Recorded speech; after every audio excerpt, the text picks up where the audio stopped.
Hello, everybody, and welcome back to the All About Ability podcast. Today, I'm joined with somebody that could quite easily beat me at FIFA with his eyes closed.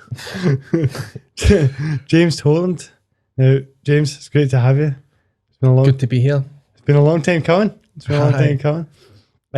You have a very interesting story, which I really hope that by the end of this, you can explain to me a wee bit how to be better at FIFA. But you play FIFA with your feet.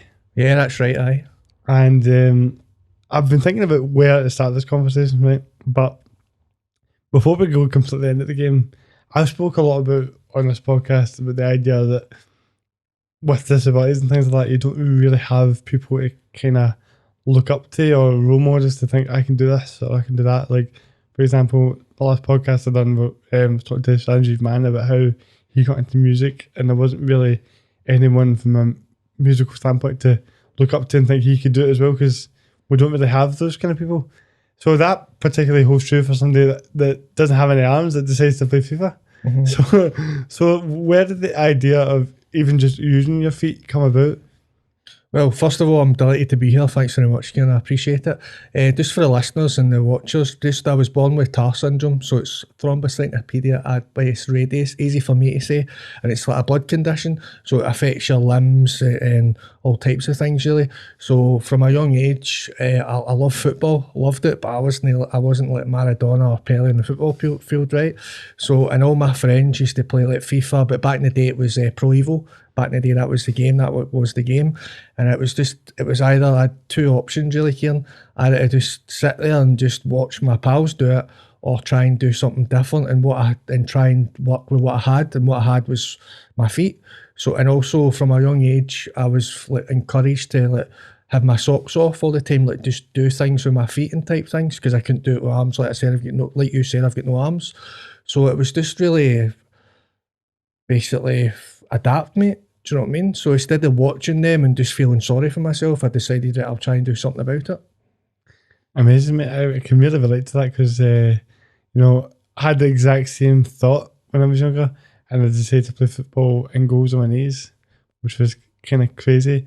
But it just shows you how, this is something that I've really been thinking about recently, about the idea that we always seem to find a way to get things done, even when it seems impossible. And, it's one thing to decide I'm going to play FIFA or Pro Ever, any kind of game, but you don't just play it. I would say you're one of the more elite players when it comes to this kind of thing, which is crazy to me because I've been playing FIFA for years, and I get out of Division 3, I'm buzzing. You're beating some of the best players in the world. It's one thing to play it, but how long did it take me for you to craft this kind of skill? Like, how long have you actually been playing the game? Years, mate. Since I was maybe, I don't know, about 7 or 8. I used to always get beat off my brother. I used to always get beat off my pals all the time. I used to lose every single game, mate, and it done my head in. Absolutely done my nut in. But then I just practice, mate, better and better and better and better. Then it came at a stage where I wouldn't get beat. In school, it used to be winner stays on the PlayStation. I loved lunchtime, it was always me. Do you know what I mean? And then I progressed. Then when I started playing FIFA Ultimate Team, it's, one of the most competitive game modes in FIFA. And I just get better and better and better. And then I actually went up the ranks, mate. Like, I got to Elite Division. I always get to Division 1 every single year. But it changed, I think it was last year, the year before, to Elite Division, where it's the top, like the pros. The pros just qualify for that. Do you know what I mean? And I got there, mate. And I got it like in October last year. And I got to Elite Division just playing my feet. And then I play champs as well. I get like every single week consistently 11 wins out of 20. Do you know what I mean? I'm playing my feet here.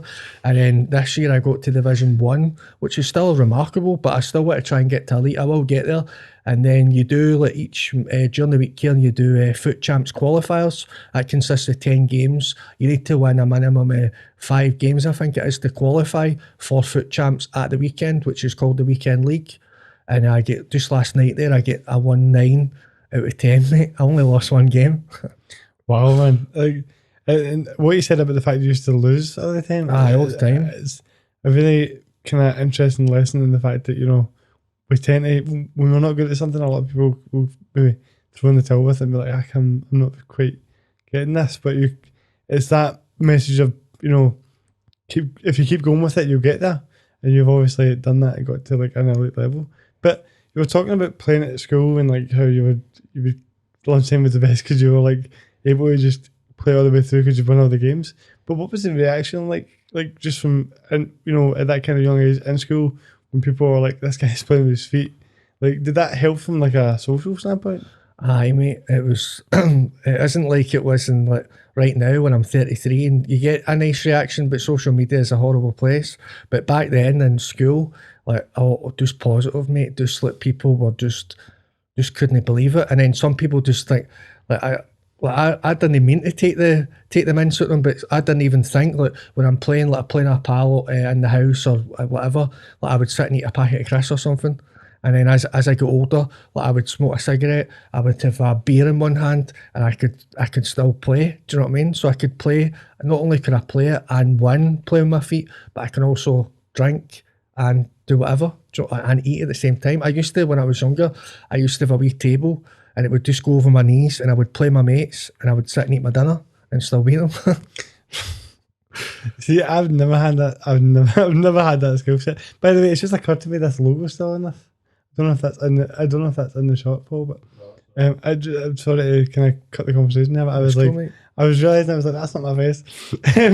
But no, the fact that you could just do it at that level that quickly, and I think it was interesting hearing you talk about that, because from in school, right, like it was always hard to find how to break those barriers in terms of getting in the social circles, because disabilities, people notice it quite quickly. Oh, of course. You know, and having something like that where you can say like, especially when it's pro in FIFA, that's the thing everybody would do back in the day. And when you can be, and that it gets you in, gives you an in when you're already in that kind of difficult situation of trying to be involved in the group. So like, it just goes to show that you can find different avenues. I mean, I wish I was as good as you were, because that would have been a lot easier. I would be sitting, like, never mind dinners, I'd be sitting sweating trying to play this game, you know? In terms of like, I think when a lot of people listen to this conversation, they'll be thinking to themselves like, okay, when you're playing with your feet, would you say, like, in terms of when you started doing it, how different is it for you, like trying to learn how to use your feet compared to somebody using hands? Like, because in my head, when you say this to me, right, I'm thinking, how does this work? What toes go where for this to actually happen? Like, I've watched you play it, and I'm like, and I've seen it, and I'm thinking, I still don't get this, like how this actually happens, and like how tricky is it to figure out, like, when you first start doing it?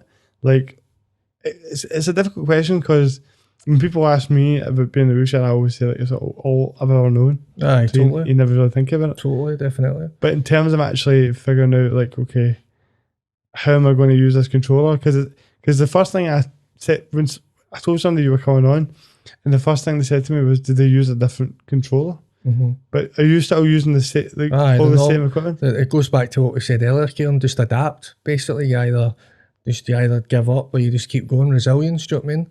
So, but back in the day, never forget, right? Back in the day, I used to play a Sega Mega Drive. So it was just like a D-pad, 4 buttons, and the back buttons. That was it. And it was so easy, mate. It was far too easy. But as technology rapidly increases, then it gets harder and harder and harder and harder. But again, it's just, I just adapt to it. And also as well, it isn't like an adapted controller in any way, shape or form. It's a normal controller that everyone in the world uses. And I've just taught myself, mate. It's just self-taught that I've just taught myself how to do it. Like, but every year, mate, I panic with these new consoles. Like PlayStation 5 came out, I was so worried if how would I do this new controller. Like, I'd be panicking, because there's also as well the Xbox controller. I can do it, but it makes it it is still difficult, right? I'm not going to beat around the bush about that, but it just makes it really, really difficult. But PlayStation controllers, for some reason or another, it's a lot easier, if I could use that word. But for me it is anyway. But it goes back to what you said, you know, you've just always been the way you are and you don't know anything different, and I'm the exact same.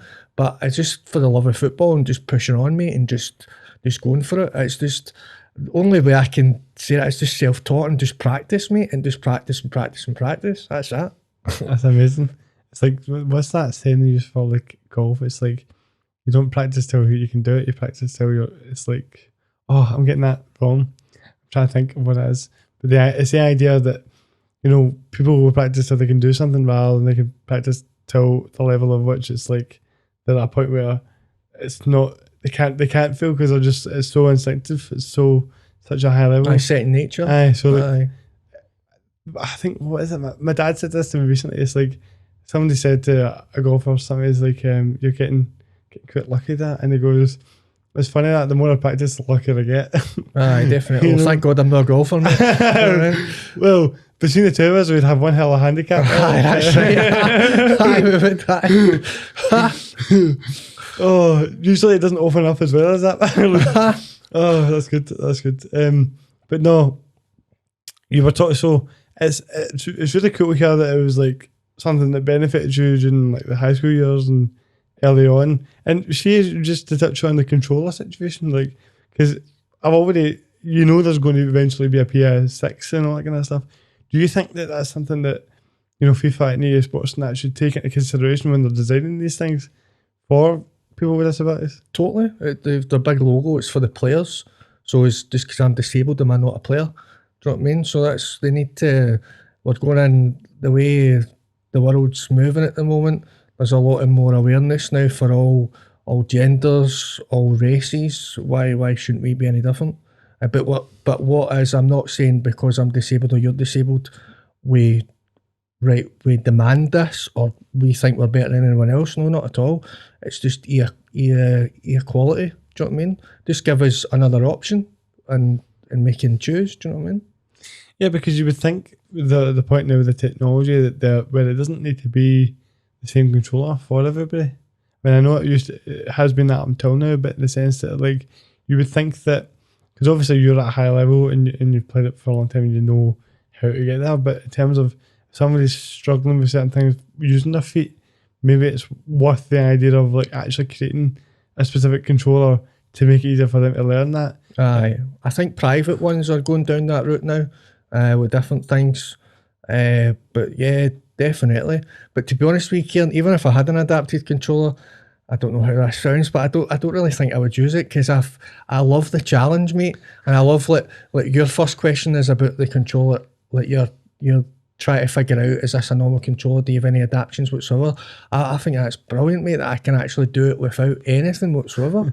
Do you know what I mean? Yeah, no, I completely. But I could go to anyone's house, mate, and I could play them at FIFA, and I could use the exact same controller. I don't need to take an adapted controller or have any special requirements for myself. I can just sit down with the boys and play it, mate. Do you know what I mean?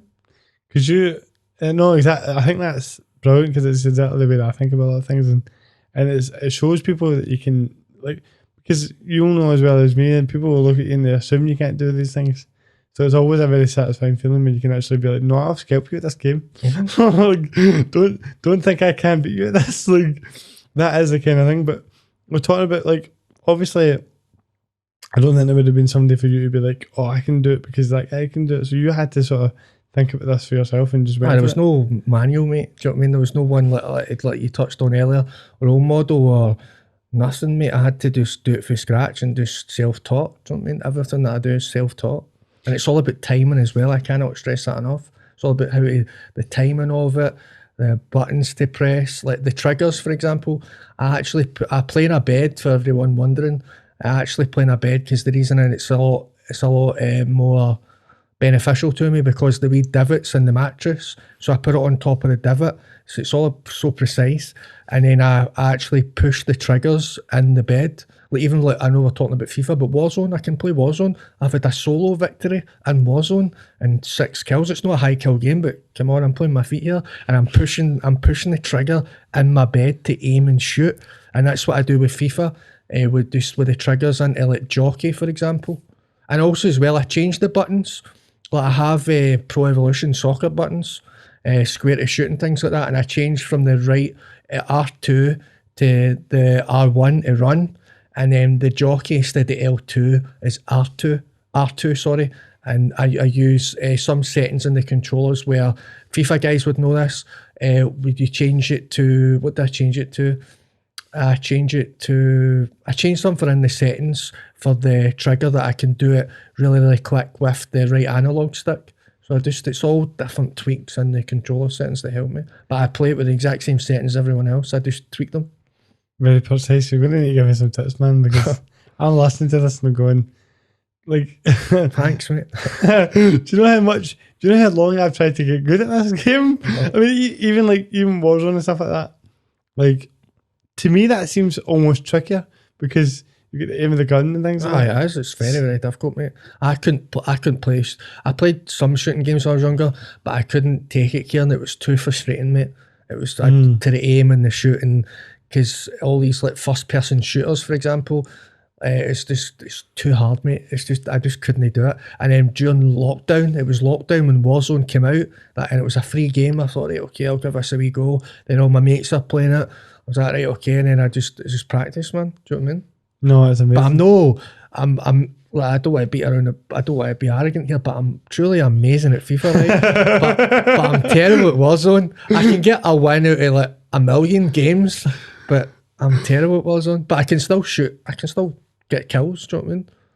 Yeah, no, because the football is the love for football, and that makes you want to be. That's what drives me on, mate. Yeah. So there's so many areas I could go down here, but when you're talking about how obviously it was a very positive influence, but the last couple of years you kind of blew onto the scene in terms of coverage, and I seen 2021 you were getting all sorts of exposure in the Lad Bible did articles, newspapers, it was everywhere, and I was like, wow, it's really getting about. And you met a lot of, I'm sure, football heroes like Simon Larson, mate. What was that like? I just mate. Is he just fantastic, mate? Just amazing. I love Henrik Larsson. I love Celtic, mate. But just to meet him, it was like a meet and greet. And obviously I seen Sutton and Hartson, and it was just get the picture, just maybe a few words, and then because it was a whole queue, do you know what I mean? Popular, right? But I was 32 at the time, and I'm 33, right? And I don't care what anyone says. I had to do what my 10-year-old self would do, right? And I just looked at him right in the eye, mate, right? When I was just before I went away, right? And I says, Henrik, you're my hero. I just had to do it, mate. Do you know what I mean? And also as well, I've been on a podcast with Simon Donnelly, Mark Wilson. Also as well, do you know what I mean? So it was really, really good. And I also it was a Celtic huddle, and I also done an advert. Simon Donnelly came to my house. What a sound guy he is, honestly. He's just sound. He's just what a guy. And we done the advert for Lubel's gin. So that was really good exposure as well. And they were first class with me, mate. Absolutely first class. And that's how I actually turned about, because I was on their podcast, and Mark was a great guy for me. One of the guys that works with them and works behind the scenes, that pretty much I think is in control of everything. He's a really, really nice guy. And he got me the tickets to actually go to the night with the Stars. Do you know what I mean? So it was, and Simon Donnelly was there as well. So it was top class. Top class there really well. So how did Simon Donnelly and that catch wind of what you were doing? Must have just seen me, mate, and things like that. Aye, and then I was actually the guy that was in control or in charge of different things. I actually met him in the Hilton when I was doing I actually had a works night out, and just by chance, then my friends are telling, because they were with a couple of famous people, and they were telling, by the way, this wee guy plays with his feet, and right, no, seriously, he does. Do you know what I mean? So, and then blah, blah. So this word of mouth, and it just went for there. Do you know what I mean? So I hope to do more things, mate. Do you know what I mean? Because as you said, I came on the scene, and then everyone was so impressed, and then it's just a wee bit stalled, mate, and I want to get more. Like my aim, mate, I stream on Twitch for everyone watching and listening. It's just Twitch/Tolando77, and I've got my YouTube/Tolando77. I want thousands of people watching me, man. Do you know what I mean? Because I'm smoking people, and I'm sitting there playing with my feet, mate, and then I'll vape. I sit there and vape and have a can of Iron Brew. Do you know what I mean? And I'm still beating people, and I'm playing champs. It's not as if I'm I'm in Division 7 or Division 8, no disrespect to anyone, but I'm playing at the highest level, mate, and I'm sitting there with my feet with the toes out. You know what I mean? You know, I never thought about the fact that you could be like drinking a can of brew while playing FIFA. Aye. Because It's phenomenal, right? No, for sure, mate. And I think, like, you know, that comes kind of back to how, you know, disabled people seem to have like first of all, there's a lack of representation. There is, in every 100%. area, but especially in media. I think that almost in some ways... It's good to see that guy in the last leg, though. Well, That's really good, but there is a lack of it, 110%. We need more of it, mate. Do you know what I mean? We need more people actually promote us and then see, look at the resilience of these people and how they adapt. Do you know what I mean? Well, for sure. Because people might get a broken arm or a broken leg or maybe they're out of action for 6 months or whatever, but they don't fully then when it clicks for them, like, wow. Like, because I used to work with a guy called Stuart, and he loved me for the minute one, right? And I got really good friends with him, but he broke his arm, or it was his wrist, I think it was his arm, and he said to me one day, he's like, Jamesy, I'm like this for like maybe 6 months or whatever, and you're like that there, I'll never ever get it, but I understand more. Do you know what I mean, mate? So there should be more representation, definitely. That kind of pinpoints the whole idea. Like, I think a lot of people don't think about it until they're in the situation. Aye, definitely. But part of the reason why there is so much stigma around it is the fact that people don't see us. So I've said this before, but it's like we become almost the aliens of society. And some people can't take it. Like, their mind can't comprehend that, oh my God, that guy's got no arms, or that guy's in a wheelchair, or do you know what I mean? It's like, it scares them. Do you know what I mean? And then do you know what I mean? Only people that actually like proper, like, are confident within themselves and do you know what I mean? That they actually respect us and they understand and do you know what I mean, mate? Yeah, for sure. Like, you touched on confidence. I think that's a big part of it, because I think a lot of people look at people with disabilities as a way of feeling better about themselves a lot of the time. And feel sorry, but that's not what we're here for, mate. We don't want anyone to feel sorry for themselves. We just want to be, what's the word? We just want to be accepted, mate. Do you know what I mean? That's it. Like everyone. So why are we different? Like everyone does. Exactly. You know what I mean? It's the same reason why you wanted to play the games in the first place, was to be accepted. Because the fear of getting missing out, mate. Do you know what I mean? The fear of watching my pals and my brother play this game and play these games and I can't play, mate. Do you know what I mean? No chance.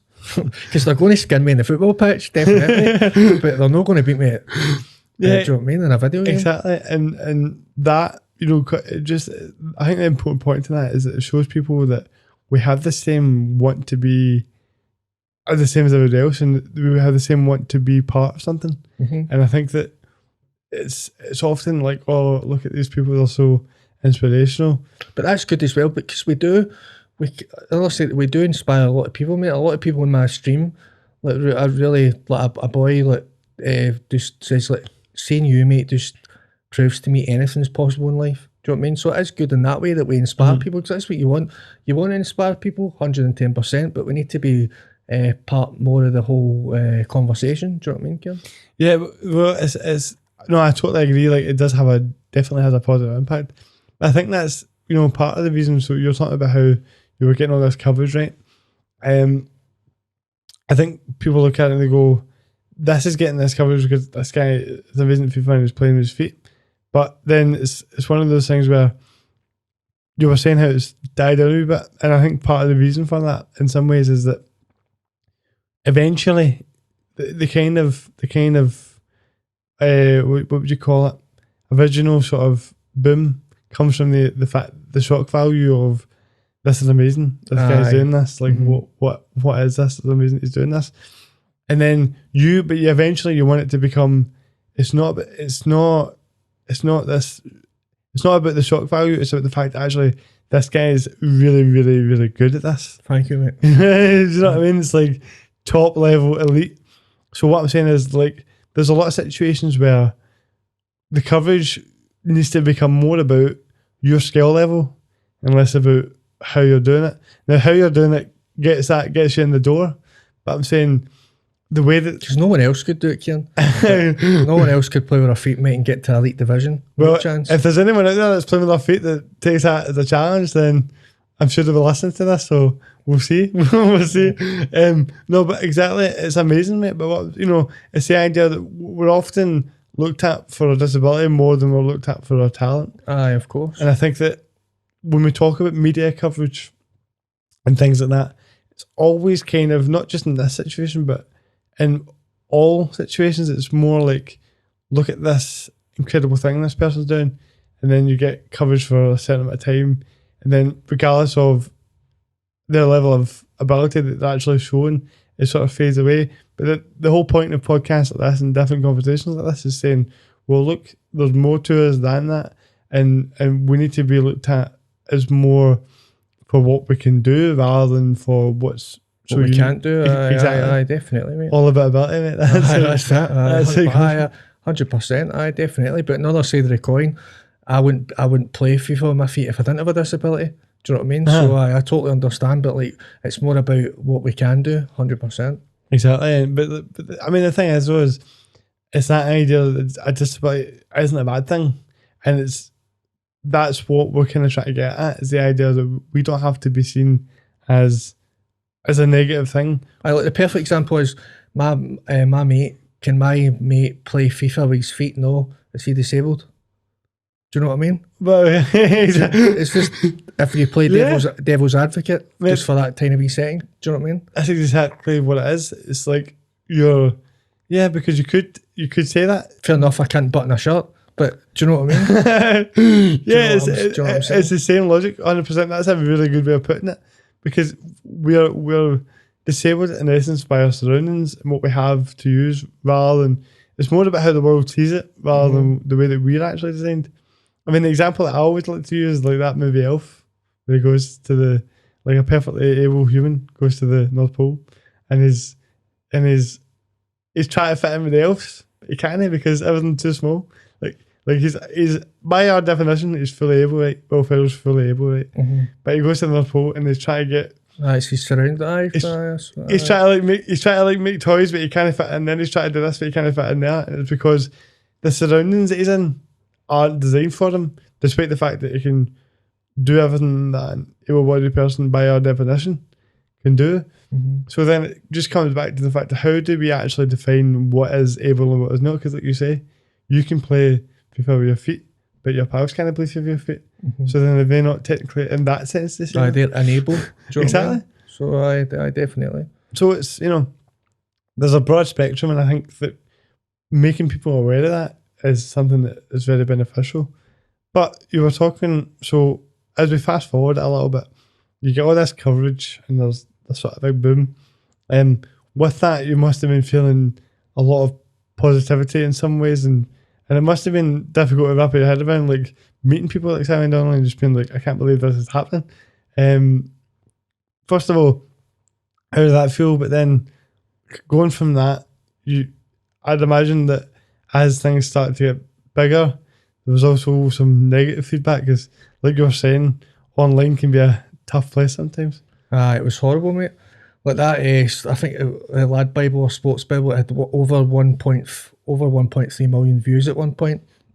It was like an intro, like a video of who I am and what I do and blah blah blah. And there was so many bad comments, mate.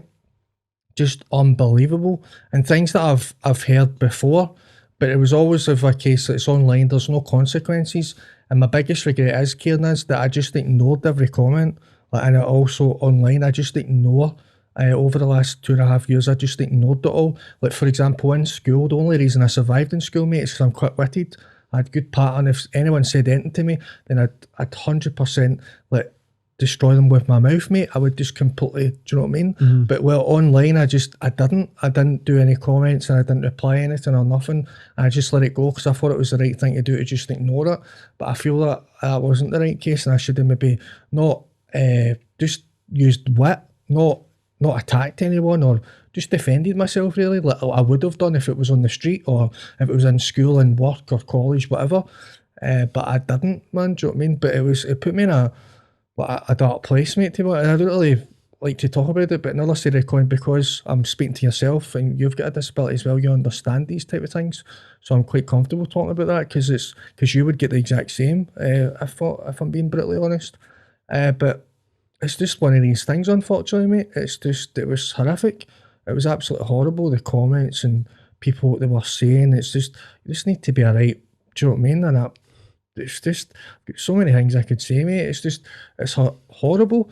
But maybe in the other side of the coin, maybe it's not a James Toland thing, mate. It's maybe like if someone is anyone online could get trolls and things like that.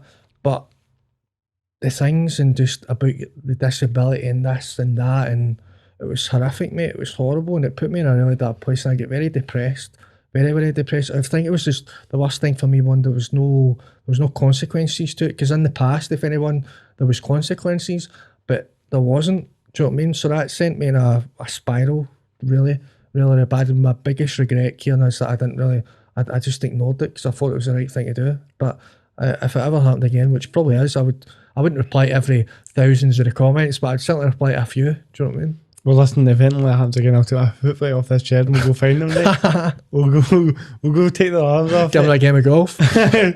Exactly, right? With my foot plates and your legs, we could do some damage, right? Aye, that's it. We'll get them smashed. So it was horrific, mate, but it's just how you react to that, man. How we're built, we can fall, mate. It's just how you pick yourself up, mate. Do you know what I mean? For sure. And now, first of all, I appreciate you talking about it, because I know it's always a difficult thing to talk about. But you mentioned how obviously we'd have both experienced stuff like that, and I think that, you know, and can I just touch on as well?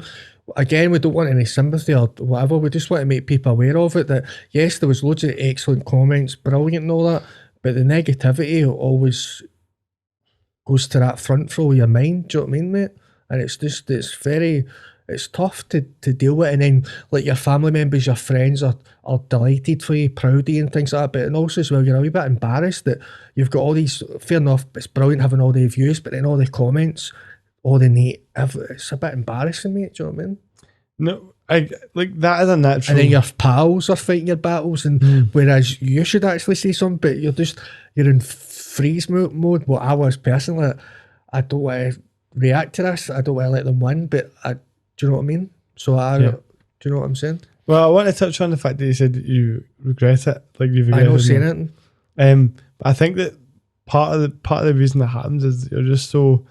For me, anyway, in my own experience, I think you get really in your own head, and you kind of start to believe that embarrassment comes from like you start to believe some of it. You start to feel like, are they saying this because this is the way I am, and it's a really difficult thing to comprehend that that's how, because you just, you know, when you've had this your whole life, you grow up and you just feel that you're. Because I've heard it all, mate. Do you know what I mean? But it's usually at my face, or I can, and then I can deal with it. But it was just online. There was no consequences at all. So, like, yeah, exactly. But it's like if you're having to deal with this your whole life, you get to there's a point where you feel like it doesn't really, you can brush things off and that sometimes, and then I had this sort of moment where I felt like I didn't really realise it was that different until you experience that, the negativity for the first time, and you go, well, I didn't realise this was how people seen me. Aye, because it goes back to what you said about school and things like that. Like, I've always had positivity for about it. Always, mate, and in work. Like the boys in work used to love it. We had a new start, right? And then we go up to him and go, by the way, see that wee guy? And like, he plays FIFA with his feet. Aye, right. You're like, no, play him the night, add him in PlayStation. And he'll bet you, he'll play you for money, £20. And then he'll go, he's going to play here, James. We'll give you £20 if you lose, mate. See if you win, take it. Don't worry about it. And then the new start would be, aye, right, no, but they're having a laugh here, blah, blah, blah. So they would add me, and I would beat them. And then the next day, what happened, mate? Aye, beat me 3-2. Do you know what I mean? So I've always had the positivity, mate. So again, it was like a culture shock, if you like. Do you know what I mean? For sure. And, you know, I think it's really natural to feel kind of, see, as you were talking about, like how your family and your friends are proud of you, but you feel that kind of slight embarrassment because of the way people are giving you that negative feedback. But there was loads of good comments, do not get me wrong, mate. There was loads of positivity, and being on that page was fantastic, magnificent, mate. Do you know what I mean? But it's just the other side of it, man. I just think that people don't really, like, see that way that you just described that. Like you made a really good point about that, saying how I think everybody has that feeling about something, but it's when we talk about disability, that's really not something that's addressed at the idea that you feel kind of that embarrassment feeling. Like I used to really not like being in company of other people in wheelchairs for years because I would go to like football training. Like, football training was the first time that wheelchair football training was the first time that I met people in wheelchairs, right? And because mainstream school was just me and there was no other person in a wheelchair. Mm-hmm. And then I think what it did for me was remind me of how I felt and embarrassed at times how people made me feel and how people seen us as a group, like in society, and that made me kind of feel uncomfortable. And there's an element to that where the way that we talk about it in the world sort of makes you feel uncomfortable in your own skin, and then all of a sudden you're on this big large platform and you're seeing these negative comments. You're going, this is a bit of an overload, you know. But like you said, there was a lot of positives to that, but I just think that that's an area that psychologically for people with disability, not just the two of us, but anyone that has a disability is going to go through when all you want in your life is just to be accepted with something, and you're just trying to fit in. Just respect, mate. Do you know what I mean? Exactly, just getting respect for people and being accepted for who you are, and what it essentially taught me for a long time throughout my teens and that, I kind of had this idea of like you begin to resent yourself a little bit because of the way the world sees you. And I think that that's, you know, a deeper level to it that maybe isn't necessarily discussed as much. But the more we have these kind of conversations, I think the older you get, you just realise this isn't my fault. Like, no, you just accept it the older you get. Exactly, like those negative comments that weren't your fault, and they tend to come from people that have their own insecurities.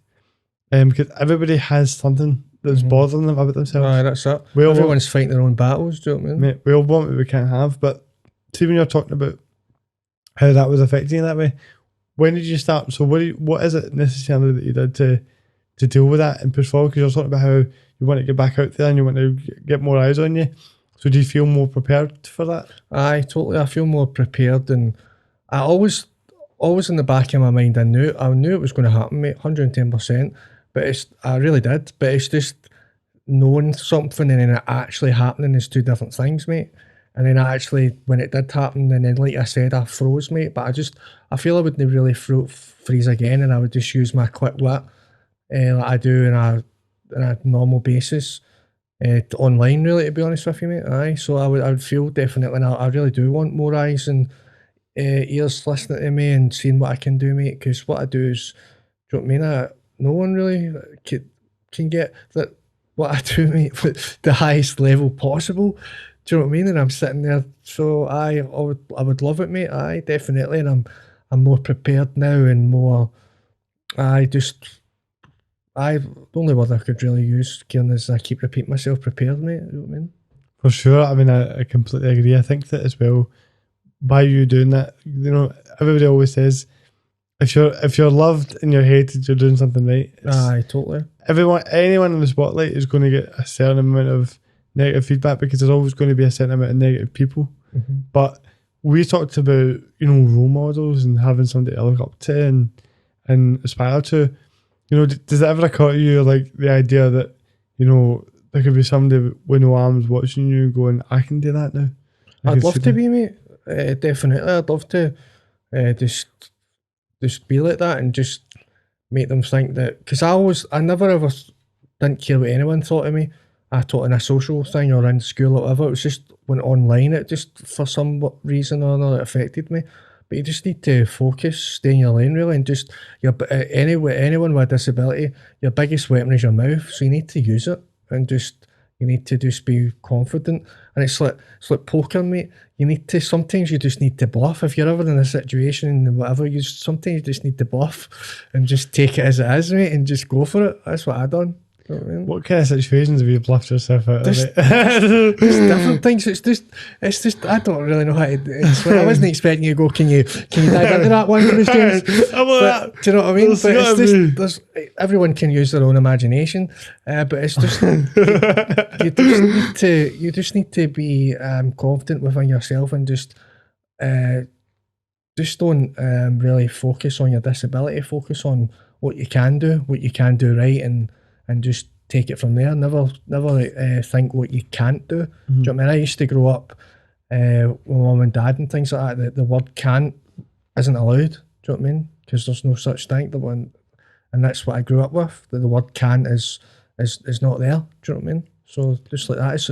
And also as well, it's all about a mindset, mate. That's life's a mind game, 110%. So it's just your perspective and things, and where you see things really, and just take it from there, mate. Aye, and if people see what I can do and want to go for it, then by all means, just go for it. We only get one life, mate. Do you know what I mean? So you might as well try your best. 100%, mate. I think, focusing on what you can control is very important in life, because we all get caught up in these different scenarios. Like, what if I had this, or what if I did this, or what if I hadn't done that?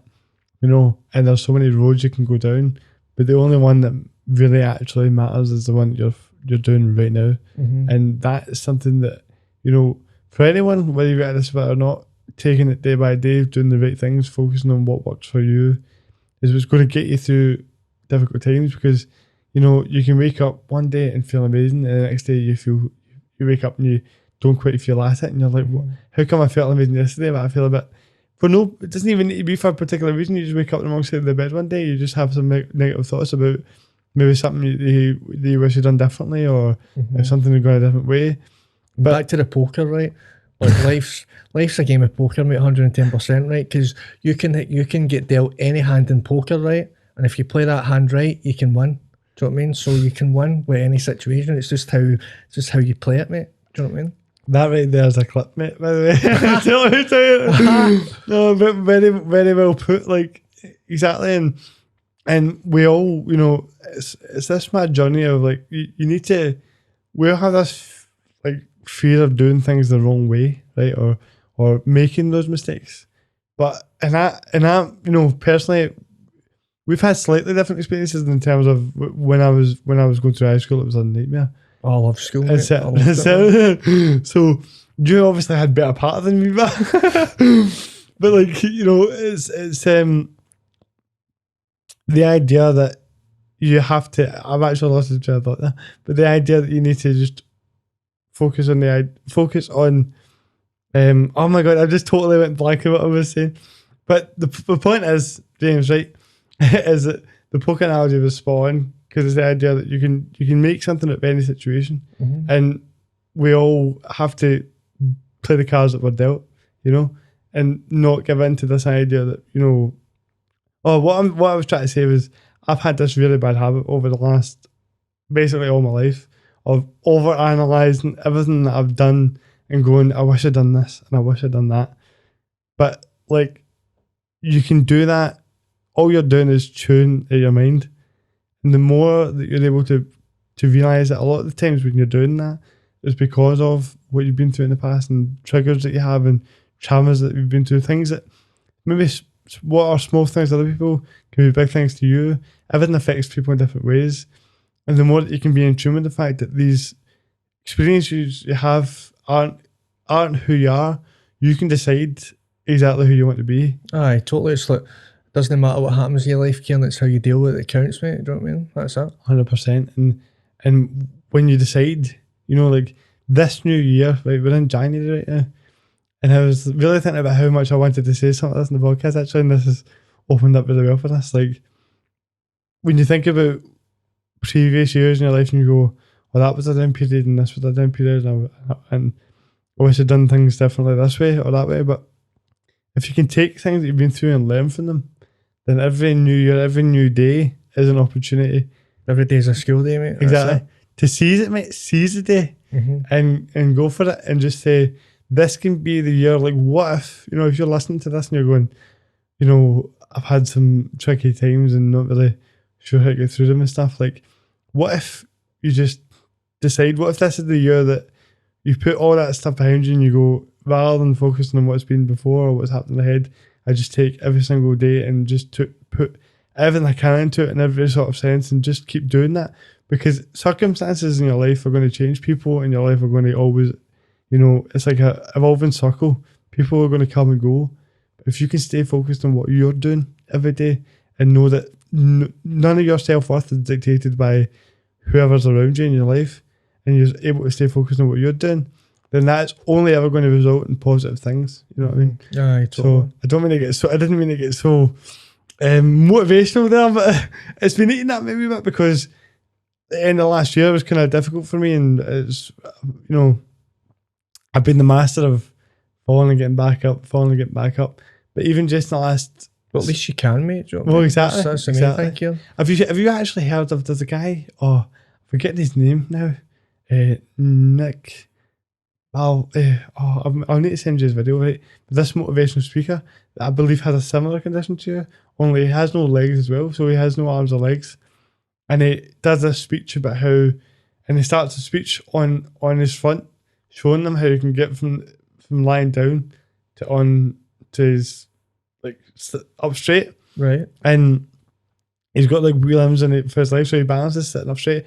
And it is the point of the demonstration is like, I've got no arms and no legs, but I can still pick myself up off the floor. You know, so it's like you say, that's tremendous. Any scenario. I'm going to send you that video because I remember watching that and being like, wow, this is very, really resonates with you. And that's the really cool thing about disability in some ways is that I think it allows you to look at yourself in a little bit of a deeper lens. Like sometimes I think, people always say to me, if you could do it from the start again, but you were able to walk and none of this had happened, would you do it? And I'm like, I have no idea what that person would look like or who he is. And I actually think he probably would be a bit of a prick. so because I would be far too confident and far too good looking. So it kind of allows you to look at yourself and go, there's more to life than what your physical features are. There's more to life than what you have or what you don't have. Because we're caught up in a society that just, you're constantly wanting things that you don't have. I still want to date with Eva Mendes, mate. Still waiting, right? Well, interesting you say that. Let's talk about that a wee bit because what the date? The dating side of things, because I've realised that this is. Oh, I've opened a can of worms here. Exactly, mate. We're swiftly on. Well, this is something that I hadn't really thought about talking on the podcast until recently, right? But it occurred to me that nobody ever really talks about people with disabilities actually trying to get out there and date people and have, relationships and things like that, and how tricky that can be.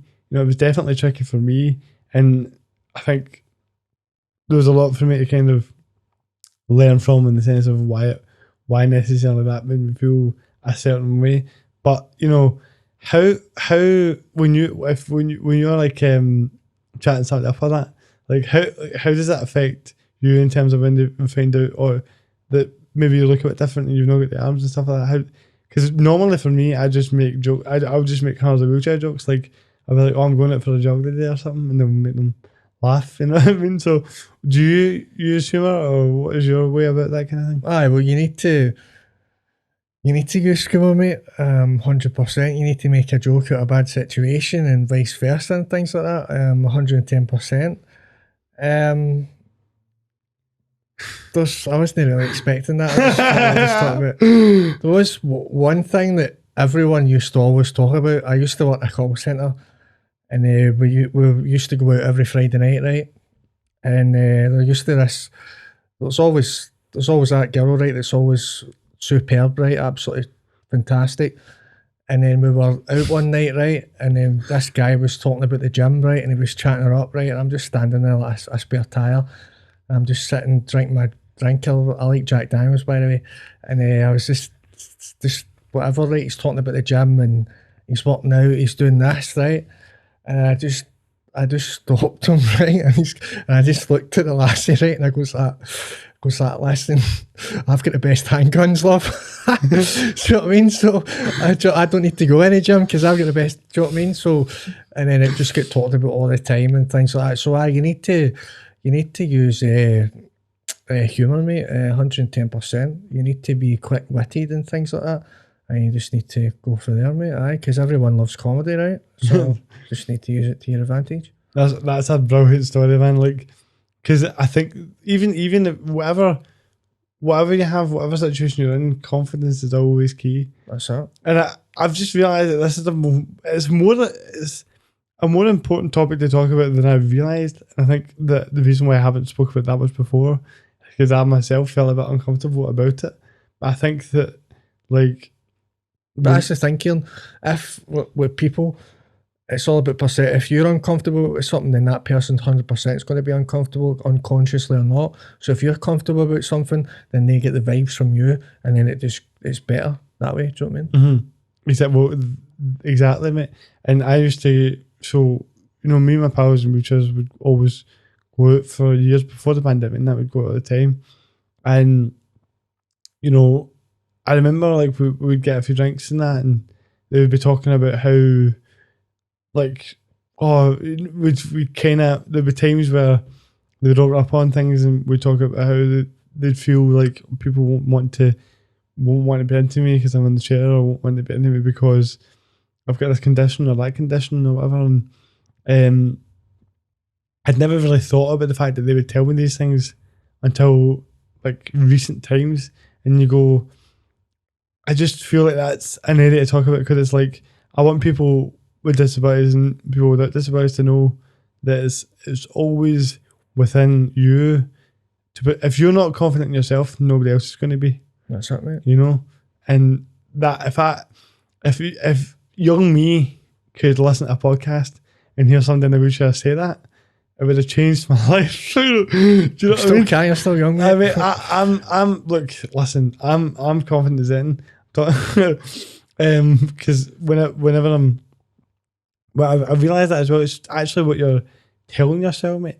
If you're going on it out and you're thinking nobody's going to talk to me because I got no arms, or nobody's going to talk to me because I can't walk, then nobody's probably going to talk to you, mate, because you're not giving off that energy. Aye, that's it. The vibe, aye, definitely. So I know that was a bit of probably a topic you weren't expecting, you know. I know what is it. I was fearful it's going to be an episode of Undateables there. Oh, that's brilliant, man. Because I thought, you know, how old are you again, mate? 33, mate. Because I was like, maybe James can give me some tips. Yeah, maybe some better party. Well, I can give you tips in FIFA, mate. I like Jack Daniels as well, by the way. Ah, good. So we'll get good taste there. But no, look, so back to FIFA, right? If we'll go back to the skill set.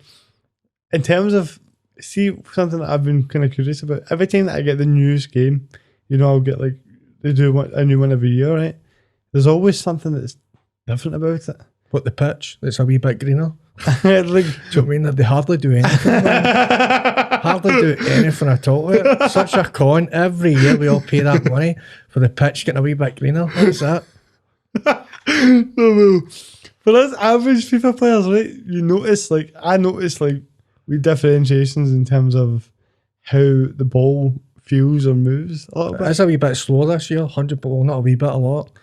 Is that because now this is an interesting thing to talk about, because something that bothers me about it, right, is they seem so focused on making it as real as possible, right? Like, you know, I think that's the problem this year, mate. Yeah, that people for years in a video game wanted it to be realistic, right? So now they've done it, right? And everyone's like, oh, this isn't arcade enough for me. This isn't like a video game. Well, obviously it's a video game, but they've made it too realistic. I think most games are going down that road now, where that they're making games so more realistic, where the idea of this is a video game is lost on people now.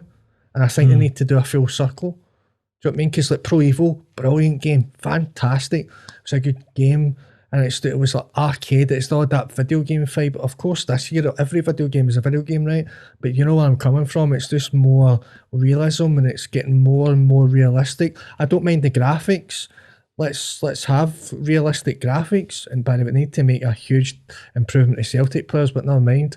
But really they do. But it's like gameplay and everything. It's becoming very, very going down that road of being more and more realistic, whereas it should go back to the arcade feel of it. Do you know what I mean? 100%. Like I'm realising how much I'm saying 100%, and it's just dawned on me, like I watched this American podcast with this guy Bert Kreischer. He always goes 100%, and I realised I'm doing it all the time now as well. It's fine, mate. I said excellent, I think, about 50 times in one of my YouTube videos all day, so don't worry about I'll it. need to clip that and send it to him, Steve, if we appreciate it. But, no, the thing about the games, but for me, right, is like you say, it's so, you know, they've made it to where it's so realistic that you kind of, well, there's 2 points to this. My grievance with it is that I used to just go on and enjoy playing a wee game of FIFA, man, but now it's like you can't really see unless you're sitting 100%.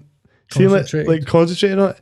If you're not 100% concentrated on this game, you're going to get scalped by anyone, mate. Like, definitely, you need to focus a lot on it, man. Even at the lower levels of it, you're like, you can't, like, because it's like, it used to be that you didn't have to think about where everybody was. Now you're like, I need to make sure my back four's in line, because if I move one centre back out, this guy's just going to score. And then even it's so realistic to the point where, like, you used to be able to do wee moves. Like, if you could do like 3 or 4, 5, 6 passes together, you'd cut through the midfield and score a good wee goal. Now it's like and left stick dribbling, that's been nerfed completely. You can't really left stick dribble. You can still extend with the update, but it's just completely changed. Like, you could just do left stick dribbling like a arcade type thing, but now that's gone. So I totally get you. You can't beat anyone. Like, you can't beat anyone with pure just hands of skill. It needs to be, you need to be really like tactical about it, I feel like.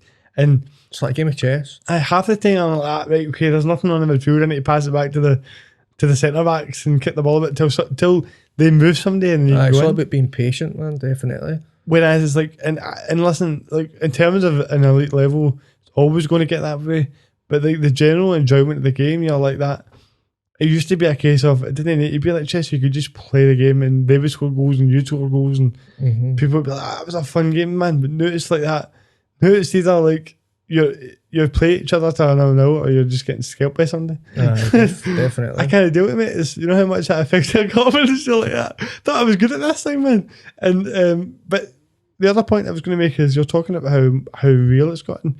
Do you think that part of the reason why they have to make it, or they feel they have to make it like more realistic every year, is because of the whole virtual reality, you know, the VR situation, and how more and more people are getting into that? So it's almost like, it seems as though there's like a wee bit of a shift going for playing games to wanting it to be so real that you've got goggles on and you can see everything that's happening. So it's like game developers and people that you're talking about making it into that arcade sense, but it's almost like they're getting a bit too paranoid or focused on the fact that technology is going to the point where you can get virtual reality. So we need to make this as real as possible. Otherwise, they're just going to shift to these. Stay with the trend and don't be irrelevant. Do you know what I mean? Exactly, yeah. But then, do you not think that kind of is the opposite of what they should be doing, in the sense that no matter how real you get, you're never going to be virtual reality goals, you know what I mean? So it's like, at the end of the day, people want to play it to be a game. So I can sort of see this going to a point where they keep having to evolve it just out of wanting to stay relevant, but it actually has the opposite effect for the game itself. Aye, definitely. Like I said, they need to do it full circle. Myself included, I want it to be more realistic, and maybe like years and years ago, but now it's just got to that stage I want it to reverse. Do you know what I mean? But then it's a great point about the VR, Kieran. Aye, so totally, mate. Especially if you're going to do it every year. But like, as far as I'm aware, there's a big change coming to it with the. So I think FIFA and EA Sports couldn't come to any agreement or something. Yeah, definitely. That's it. They've parted ways. That was the last ever FIFA 23. That's so I really don't know what the name of the title is going to be next year, but I think it's on the lines of like EAFC or something now. So aye. Somebody told me that there's going to be 2 different games. There's going to be a game from EA Sports and a game from FIFA. Was that right? Aye. I don't know if that's 100%. It's all rumours and everyone's circulating right now at this time, isn't it? So it's just, we don't really know until that game comes out. But aye, it's 100% the last FIFA. Do you think that that's maybe an opportunity for them to do that exact thing and go full circle? Aye. Given the fact that FIFA's coming to an end, they could maybe make it a bit more retro. Possibly, aye. But if you want to play devil's advocate as well, like they know it's going to be the last FIFA, right? So why on earth would they make the last FIFA the best ever, because from a marketing point of view, it wouldn't make sense, Kieran, because then people would still question why you've parted ways. So maybe they've got things under wraps to make, because they want the next game to be better than the last game. Do you know what I mean, mate? So from that angle, it could be a possibility, aye, but it's strange, aye. It's totally different these days.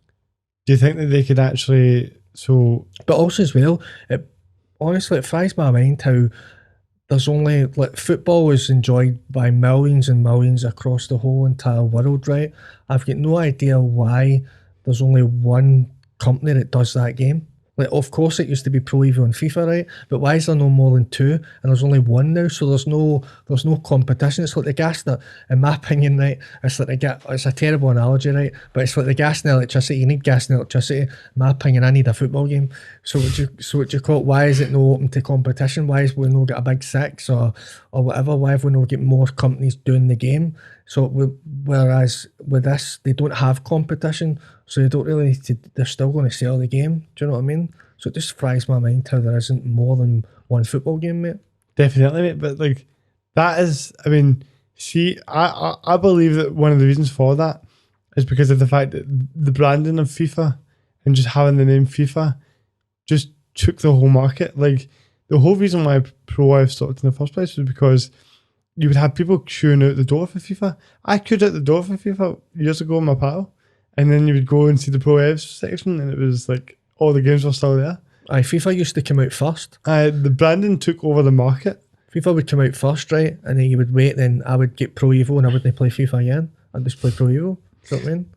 So it's all, I think for them it was all a case of branding, but now that the actual name FIFA is going to be away, what you just described there, if there was ever a chance for that to happen, do you not think it will be now? Because for me, I hope so, Kieran. The big draw for me, the big draw for like the casuals, right? You're obviously deep into this, as am I. But like, in terms of like the people that are casually playing FIFA or these games, right? The big draw for them most of the time is, I'm getting the new FIFA. Like, it wasn't to get the new FIFA and that, right? And then now it's not going to be called FIFA. So surely somebody out there that's creating games and that has got to look at that and go, that's an opportunity for us to get in the market, like you say. It's great from a marketing point of view, 100%. Now's the time, aye. I would be very interested to see that, but you also mentioned how the day one every year. Do you think it would be better off if they actually gave it? I mean, obviously they won't do that for this time because they lost the name FIFA, but if they get, like, could you imagine how much they could develop it more if they give it a couple of years rather than 1 year? Aye, it could be a possibility. Aye, look, Ultimate Team, like, people spend thousands and thousands of pounds on their Ultimate Team and only have them for 8 months, and then boom, the next game comes out and you can't take any of the players from that game to the next game, and you've spent all that money on that team for like 8 months. Do you know what I mean? So it's crazy from that aspect, mate. Aye, definitely. So even like a 2-year cycle would be good, mate, because they could still update the game. They still do like January updates. Like they'll do like an update in February time where, for example, Cristiano Ronaldo won't be with Manchester United. He'll have a different card and he'll be with that Saudi Arabian team. I can't pronounce the name, or I can't remember the name. So they can do that easily. So why can't they just do it with that? And also they've implied that new thing called live tuning, where they can actually just, instead of you like downloading the Pacific update or whatever, they can actually just there and then update the game. Maybe you download maybe a small file, but it's not the same as a big update file. So why can't they do that? And it would be interesting over a 2-year cycle, and you could possibly have the same players. And so from my perspective, it's certainly interesting. Well, I think that's because listening to you talk about this has made me want to go home and play some FIFA, man. Well, let's get into this. But the whole Ultimate Team thing as well is like, why are, it's just milking it though, money wise, because you're right. The idea that somebody's going to spend thousands on their team and then 8 months later they need to start all over again seems mad. It does. Because I'm new to Ultimate Team, Kieran. I used to play career mode all the time, and then over the last maybe 4 years or so, I played Ultimate Team because I used to always play FIFA with I can't remember the button. It's went right through my head. But now I play tactical tactical. Before you could just press square and take the ball off someone so easily in FIFA. But online you have what's it's called is tactical, where everyone has to have tactical, and you have to like jockey and you need to work a wee bit to get the ball. So I couldn't do that. It was far too hard. But then I just had to retrain myself and then get an ultimate team and things like that. And then with career mode, you don't need to spend any money in career mode. But ultimate team, it's Pandora's box. Mate, well, listen, I have no idea how long this has been, Paul. How long have we been here? I seem to be timing it well for the other Mac these days. But there's so many things in this conversation that I've really enjoyed. Me too, mate. Thanks very much for having me on. I really appreciate it, Kieran. No, I appreciate you coming here, and it's been a long time coming, but I think there's a lot of things that people take from this conversation in a positive way, and also hopefully you can help me become a better FIFA player. Like, I'm like, we need to get this going, because I've been trying to get to this next level for years. Like, when I say that, I really mean I've been like Division 3, Division 2 for like forever, mate.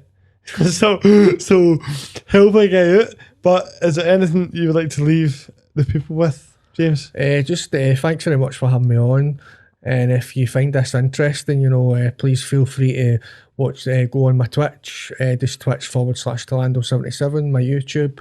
You can also follow me on Twitter as well. Everything's Tolando, my Instagram, Facebook, and I'd love to see you all soon in a stream. And also as well, I had Cypherion, I believe his wee mate, Andy Halliday, he actually he goes on Twitch.